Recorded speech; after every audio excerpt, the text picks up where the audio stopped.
Yet another carrot-eating Peter Jackson cameo. Sending Peter Jackson's cameo. You are the heir to the throne of Durin. Man, does anyone in Middle-earth do anything at all without Gandalf putting the idea in their head? Is Middle-earth just Gandalf's personal life-size dollhouse? That kind of makes sense, though, since Gandalf is a literal angel sent from the god of Middle-earth. Beneath the feet of a fire-breathing dragon. I can't stress enough how much light this conversation sheds on the events we saw in the first film. It's zero. Actually, there is one thing. The Arkenstone. This flashback quickly explains that it's the heart of the mountain, and if a dwarf carries it, he's immediately king of Erebor. This does shed light on why Thorin wanted to go on this quest in the first place, besides taking the Lonely Mountain back from Smaug. And they're run down by a pack of orcs. You could maybe try calling the Eagles. I mean, it can't have gotten too far away since they just dropped you off a little bit ago. The only one to fly them up around here. Although they don't speak in these movies, they are intelligent. Here's another reason the books don't matter, when the filmmakers can't insert just one sentence explaining why the Eagles could only take them so far.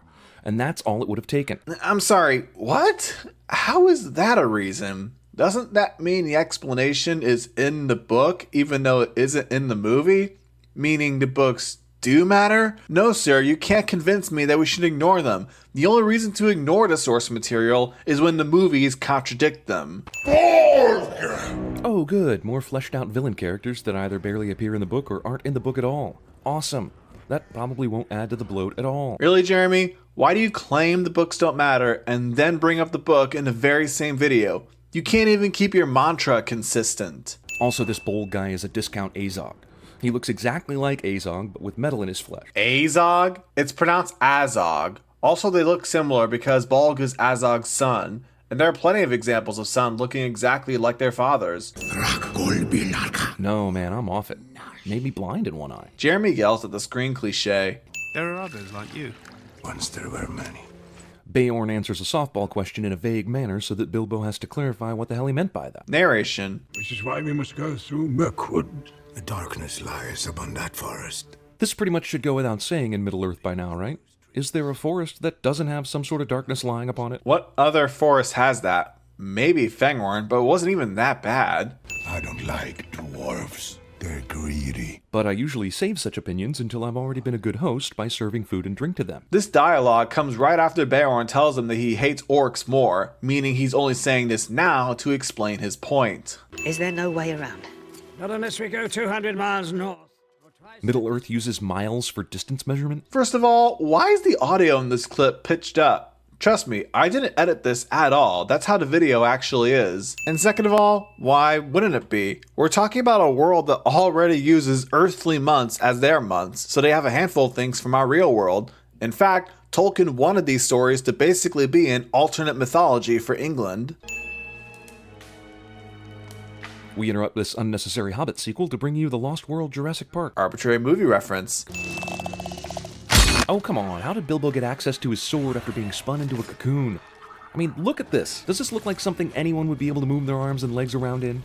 Also, Bilbo would have had to have easy access to his sword to be able to unsheath it while inside a cocoon, and he clearly didn't have it out when he got caught in the web. Okay, I totally agree with this, but you had to essentially send the same thing twice with the same reasoning. So, sorry, double dipping. Fortunately for Bilbo, the spiders dragged all the dwarves to one place before eating them, making them easier to rescue, because everyone knows spiders prefer to eat family style. I mean, these spiders are connected to Sauron, for Pete's sake. They're not normal. And did you not notice that they're gigantic too? It's also fortunate that there are all these layers of spiderweb to catch each of the falling dwarves and ease them to the ground, especially considering the spider that Bilbo just stabbed fell down and hit the ground hard. I was following you up until you mentioned the spider that Bilbo killed. Why did you have to bring that up? You don't think Bilbo would have made sure to check for those webs so their fall could be slowed down? Oh, come on. That thing fell and bounced and is definitely lost forever.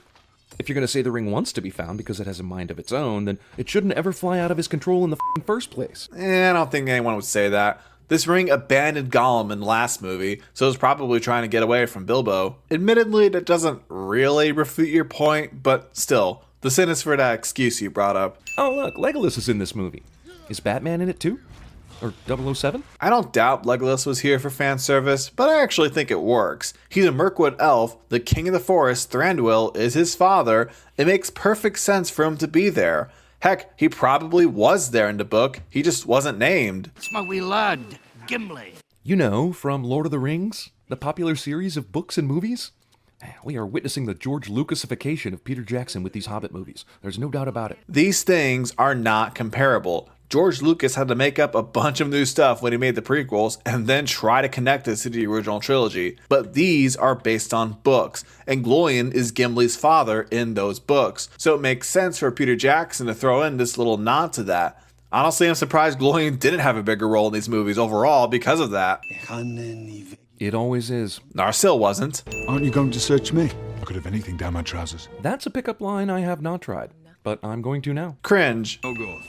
Because she's f***ing hot. Also, why does Legolas give a shit that this dwarf is staring at her? Does he know that this very unlikely elf-dwarf love story is about to happen? Do you not know that Legolas is in love with her? Because he is. There are always unguarded gates, aren't there? Not really, since that gate they find isn't guardless, which is a legitimate sin. Unlikely elf-dwarf love story. I have walked there sometimes. Beyond the forest and up into the night. Good God, this movie is 2.5 hours, and now we know why. Yeah, agreed. No notes. Empty barrels should have been sent back to Esgaroth hours ago. The bargemen will be waiting for them. Bilbo shows up at the exact moment the elves talk about the barrels and where they go, and luckily they were speaking English and not Elvish. Weren't these elves speaking English sometimes? It seems like they switch back and forth. Staple sword. Jeremy points things out on a screen cliche. Everything this sequence is and stands for. These dwarves had a spare barrel floating down the river with them and were able to keep it around just in case this shit happened. Wow, you're really on a roll today. I also agree with these sins. Orc raises his f*** sword twice to kill Legolas so that Thorin can kill the orc. Or these scenes are happening at the same time?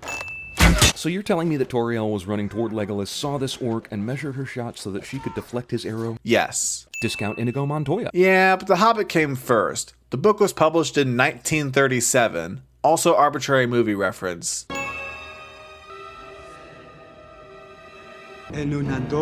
Well, we assume she didn't return, or else this story would be stupid. If they saw her run out the front gate, I'm gonna guess she would have come back through that same gate if she did come back. Apparently that's something I need to spell out for you. Also, what's with the audio in that clip? Come on now, lads. Turn out your pockets. Because you all surely have loose change in there after all the shit you've been through in the last movie and this one. These are dwarves. They are very protective of their belongings. Stephen Colbert 1, Tom Bombadil 0. Sinning Stephen Colbert. Human Rube Goldberg messaging system. Sinning Rube Goldberg machines. Wait, does this family shit directly into the lake? That's actually fairly common in ancient times. King beneath the mountain shall come into his own. Prophecies, man. I mean, it's a fantasy movie. That seems like it'd to be expected, no? Dwarf stairs. Jeremy points things out on the screen cliche. Arrow after arrow he shot. Each one missing its mark. These assholes make it sound like shooting a flying dragon is easy. That's pretty dang weird coming from you. You have sinned a lot of movies for characters missing their targets, even though YouTubers like me have pointed out that shooting isn't as easy as you seem to think. Apparently you understood that this one time. The desolation of Smaug. Roll credits, please. Didn't you sin the last movie because we didn't see Dragon? Now you're asking for this movie to end even though we haven't gotten to Dragon yet? The rabbit-drawn sleigh. Jeremy points things out on the screen, cliche. We've lost the light. There's no more to be done. Bull. We walked all this way and nearly died 1,000,000 times. Give me the key and I'll drag it along the rock until it hits a keyhole. Jeremy yells at the screen, cliche. Holy Gandalf's gonna need a lot of eagles to get out of this jam. Or a wizard and an elf. Probably shouldn't have said this before Battle of the Five Armies came out. Also, Sauron bitches out instead of killing Gandalf when he has the chance. So it is true. The Black Arrow found its mark. Bilbo seriously says out loud the one weakness the dragon has and is out of this world fortunate the dragon didn't hear it properly. He said it really quietly though. Do you see how high Smaug is? Do you really think he could have heard that? Damn it, elves. Do you ever arrive before an attack? They didn't in this specific instance. The orcs have been attacking Bar's family for a while now, before Legolas and Tauriel arrived. Maybe if there were fewer than 13 of these dwarves, I might actually care that one of them is about to die. I don't think that's the problem, that there's too many of them. I think it's more so that the movies do such a poor job characterizing these dwarves to make you want to care about them. For the most part, they're all interchangeable. It's almost like they wrote the script for the dwarves to escape and then designed the set to match. Yeah, I'm pretty sure that's how all movies are made. Oh no, I sure hope Legolas lives through this. Oh wait, he's in Fellowship. So this is a pointless bit of fluff. Yeah, but isn't it still cool seeing Legolas fight? I mean, that's literally the only reason people think he's cool, right? And I don't think this kind of sin is something wrong with the movie just because it's a prequel. There's no fire hot enough to set them ablaze. Have we not? I don't know if you do or not. Seems like Smaug only uses his fire when it's pointless, but I'm sure you'll find a way to make him use it for the plot. Jeremy yells at the screen, cliche. What the f is this bull? The dwarves poured molten gold into a giant mold, destroyed it in a mold, and then tried using that gold to drown Smaug. There. Was that so hard? Wouldn't Smaug have breathed in a bunch of molten gold? That can't be good for the system. He could have just closed his mouth. What, do you think that's hard? What have we done? We interrupt this very short story's unnecessary second installment to bring you a cliffhanger ending and a year-long wait for the rest of the story. Oh, and also, f*** you. But isn't that the guy who made the Lord of the Rings trilogy? You know, the greatest series of films ever made? Yeah, you're definitely getting a sin for that. No, more like 15. You know what Peter Jackson doesn't do enough of? Weapons handing off and gearing up for war montages. That's one of the best parts of action movies.